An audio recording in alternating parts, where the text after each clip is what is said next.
시드니 파월 변호사가 지난 11월 23일 크라켄을 곧 석방하겠다고 발표한 적이 있습니다. 이 얘기가 나오자 사람들은 이 신화적인 괴물이 조 바이든과 딥스테이트와 관련이 있으며 이들을 폭로하는 일련의 핵폭탄이 될 것으로 기대했습니다.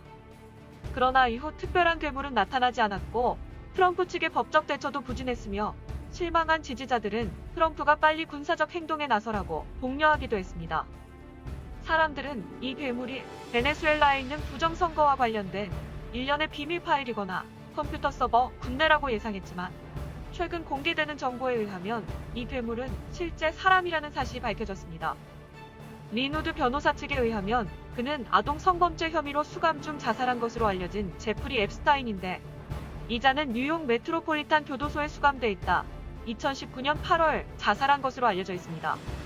자살이 발표된 이후에도 많은 의혹들이 제기돼 왔는데 그의 소유인 앱스타인 섬을 방문한 민주당 지도자들을 공개하지 못하도록 딥스테이트가 살해했다는 소문이 무성했습니다. 그러나 최근 리누드 변호사는 자신의 트윗과 팔러 계정을 통해 앱스타인이 여전히 살아있고 건강하며 누군가에 의해 보호를 받고 있다는 충격적인 사실을 공개했습니다. 리누드는 이와 관련된 자료와 영상을 확보했다고 밝혔으며 자료 제공자는 워싱턴에 있으며 익명을 조건으로 증언 서명까지 마친 상태라고 합니다.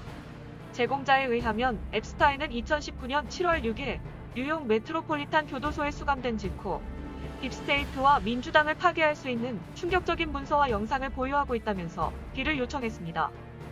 이 사실을 전해들은 관계기관은 앱스타인을 자살로 위장해 교도소 밖 비밀 지역으로 이감하고 증인 보호 조치를 취해 보호 중이라는 겁니다. 제공자는 앱스타인은 정말 살아있고 그가 알고 있는 모든 정보를 기관에 말했다. 트럼프 팀은 지금까지 확인 과정을 거쳤으며 수많은 사람들이 여기에 연루된 걸 확인했다고 했습니다. 앱스타인이 제공한 자료에는 클린턴 가족, 오바마 가족, 바이든 가족 등에 관한 충격적인 비밀이 있으며 조 바이든과 헌터 바이든이 지난 5년 동안 앱스타인 섬을 17번 방문한 영상과 사진도 있다고 합니다. 이 자료들은 누가 봐도 분명한 사실들이라 조 바이든은 절대 대통령으로 취임할 수 없는 충격적 내용이라고 했습니다. 앱스타인이 이렇게 협력하게 된 이유는 앱스타인 섬을 거쳐간 사람들을 공개하는 대가로 사면을 받고 자신의 재산을 돌려받는 조건이었습니다. 존 로버츠 대법원장과 전 세계 수많은 유명 인사들이 영상에 포함됐는데 이들은 끔찍한 계획에 이용돼 협박을 당했으며 리누드는 영상의 핵심 정보와 관련된 암호키를 가지고 있다고 했습니다. 리누드 변호사는 1월 4일 오전 2시부터 이와 관련된 시리즈 트윗을 연속 공개하면서 자신은 물론 가족과 친구들이 지금 위험하고 심지어 목숨을 잃을 수도 있다고 했습니다. 리누드는 진실을 말하는 데 드는 비용은 높을 수 있다. 결국 사람의 생명, 가족과 친구의 생명이 위험에 처하거나 목숨을 잃을 수 있다라고 썼습니다.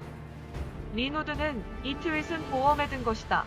아동범죄와 살인에 대한 협박을 하는 배후 세력은 나 이외 다른 사람도 이 비밀키를 가지고 있다는 사실을 알아야 한다고 했습니다. 그러면서 나는 이러한 진실을 몇몇 사람들과 공유했다. 나를 죽이더라도 진실이 공개되는 걸 막을 수 없을 것이다. 그때는 다른 여러 사람들이 공개할 것이라고 했습니다.